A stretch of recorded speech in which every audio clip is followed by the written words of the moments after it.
Mga Lods, magandang araw sa inyo. So ngayon pala sa video na to, pag-uusapan natin yung yung isang fan na nagbigay sa akin ng regalo, okay? So ganito mga Lods. Actually, maraming mga nag-o-offer sa akin noon pa na magbigay ng regalo. Noong panahon na talagang nag-trending yung istorya ng buhay ko, di ba? So itong kanina Lods, merong nagbigay sa akin ng regalo from Korea. So ganito Lods. Actually, sa maraming nag-aalok sa akin na yun, hindi ko talaga tinatanggap. Na-awkward na ako at nahihiya ako. Yun yung pinakatotoo, nahihiya ako. And sa kasi parang kumbaga parang hindi naman ako wala. Hindi naman ako wala para tumanggap ng ganun. Pero, hindi pa lalagpas sa daliri ng isang kamay ko yung natanggapan ko. At iba-iba yung rason kung bakit pumayag ako. So, unang-una, eto sige, yung sa Pinay muna. Yung Pinay na nasa ibang bansa, nasa Amerika siya. So ngayon, nagtatrabaho pa siya, pero senior na siya. Tapos yung anak niya, maganda na ang mga buhay, yung mga apo niya, may mga pamilya na rin, at maganda na rin yung buhay. Okay? So ganun na yung status ng buhay niya. Pero nagtatrabaho pa rin siya kasi naglilibang siya. Hindi ko alam kung byuda ba siya, or naging single mom, yung wala nang kinakasama, ganun. So parang libangan na lang niya yung pagpasok ng trabaho, and then maganda pa rin yung sahod niya. Di ba? So ngayon ang dami niyang pera, hindi niya alam kung anong gagawin niya sa pera, 'di ba? So ngayon, ako bilang naiintindihan ko 'yon. Nakita ko na kasi sa tatay ko 'yan yung binigyan niya ng pera yung apo niya. Umuo ako para mabigyan ng fulfillment yung isang lola or nanay. Basta mas maano sa lola eh. Isang lola na nagbibigay sa apo niya na natutuwa siya na nabibigyan niya yung apo niya. Okay? 'Yon. So, meron na rin ako nakitang mga ibang lola na binigyan ng pera yung apo nila. Kahit na mas marami ng pera sa kanya yung apo nila. May nakita na akong ganyan. And then, magagalit yung lola pag di mo tinanggap. So, yun yung parang rason kung bakit pumayag ako. At kung paano ako kinausap para tanggapin ko yun. Ganun yung nangyari. So, ang ginawa ko bilang ganti na lang, lumabas kami ng pamilya ko. And then, mas pinakain ko sila sa medyo mas pricey na kainan. Okay? So, medyo mas fancy na kainan, ganun. Tapos may extra para sa mga anak ko.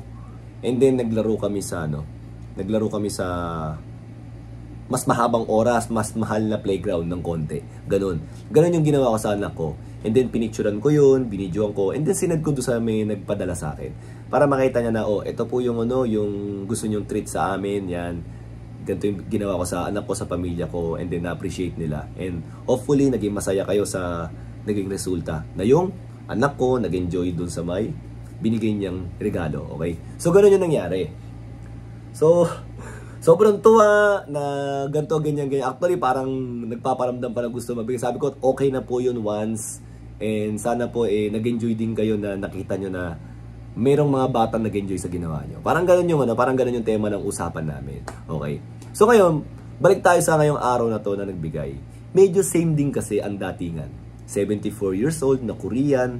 Tapos talagang wala rin magawa sa buhay. Isipin nyo bumiyahe ng 1 hanggang 2 oras yata papunta sa coffee shop ng ate ko Korean siya. Kasi sa Korea kasi, di ba doon naman unang pinalabas yung story ng buhay ko, di ba? 1-hour documentary actually yun. Yung magmula sa pumunta dito, tapos hinahanap yung nanay ko. Tapos after mahanap yung nanay ko, pinagkita kami sa tulay, di ba? And then may after, kumbaga, update pa. Kasi pinagamot pa nila yung lower back ng nanay ko. And then yung nasa Pilipinas na ako, tinawagan ako ng nanay ko, nag-video call kami. Yun. May mga ganun pang mga senaryo na sa buong palabas na yun. So, alam din dun. So, nangyari nga, dahil sobrang walang magawa yung fan na yun, si Madam, 74 years old, pumunta pa talaga dun sa may coffee shop na yun. Pagkakita sa ate ko, umiyak na nga daw agad, kwento ng ate ko. Yung sobrang gusto raw magbigay sa akin. Tapos, kinukulit yata ang ate ko. So ngayon, ang nangyari ganito. Nag-message sa akin ng ate ko na parang gusto rin mag-sponsorship. Sabi ko, tumatanggap naman ako ng sponsorship. Ano bang product niya? Ganyan, ganyan. Kasi iniisip ko, mayroon siyang gustong ipapromote. And then nalaman ko, mali pala yung translation ng yung kasi di ba may app, mali pala yung pagkaka-translate. Hindi pala sponsorship ang ibig sabihin. Gusto lang talaga magbigay. Ngayon, hindi na ako makahindi. At naisip ko din yung parang yung unang dahilan kung ba't ako pumayag. Sabi ko, sige, ate, minsan pumapayag din naman ng ganyan. Pero sa ganitong dahilan.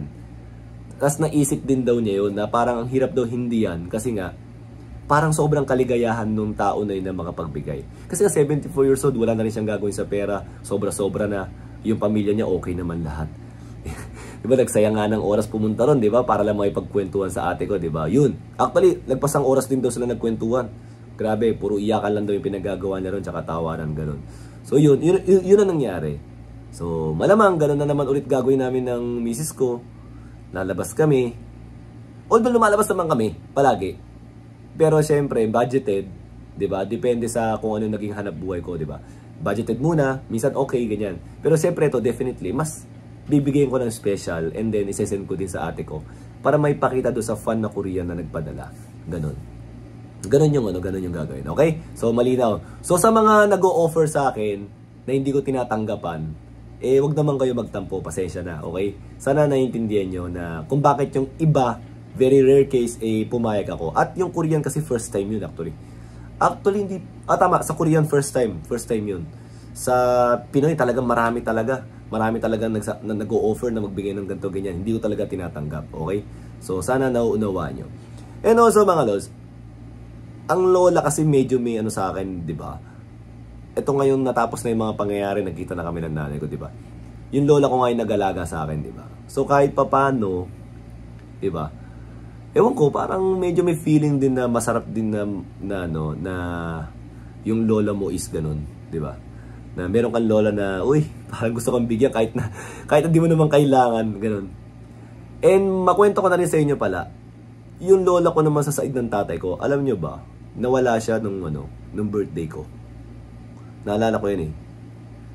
Yun yung time na yung tatay ko wala namang, tatay ko naman ang walang pera nun. Tapos yung lola ko kahit paano medyo may konti. Kasi actually yung lola ko, talagang madyongero. Talagang grabe magmadyong yun. So, medyo panalo yata siya for ilang weeks. So, ang ginawa niya, naganda siya. Nagluto siya ng fried chicken, naalala ko nun, tsaka ng spaghetti. Pagkatapos, nagluto siya ng yung gelatin na may mga prutas sa loob, may fruit cocktail sa loob. Pero hindi ako nakakatikim nun, kahit birthday ko. Hati-hati niya yun, tapos ipapamigay niya yun sa kapitbahay namin. Tapos pagyayabang niya na, uy, birthday ng anak ko ngayon, ng apo ko ngayon, ganyan. Naalala ko pa yun. Tapos, nangyari, may natitirang pera ang tatay ko nun. So, kasi may pera siya. Tapos binigyan niya ako ng budget na 20 pesos para mag video games.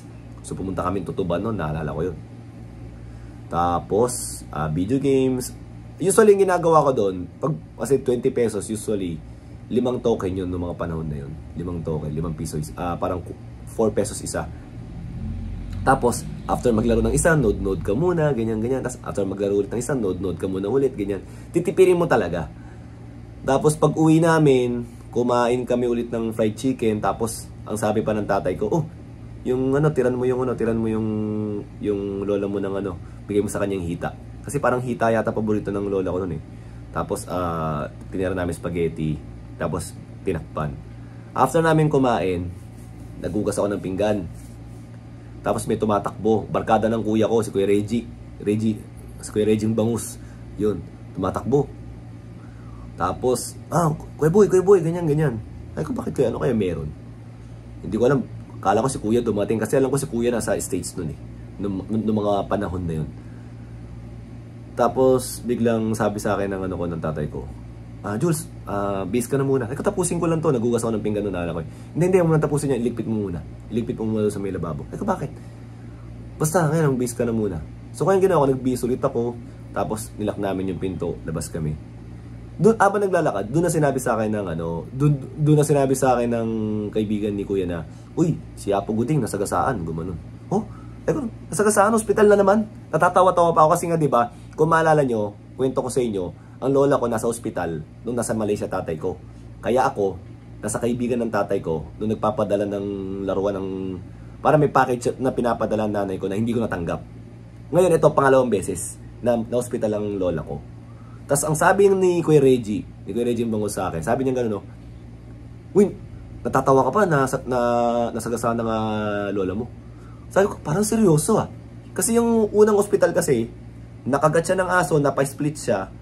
So, na orthopedic. Ito ngayon, nasagasaan. Akala ko nasagasaan, tapos may pilay lang. Parang seryoso.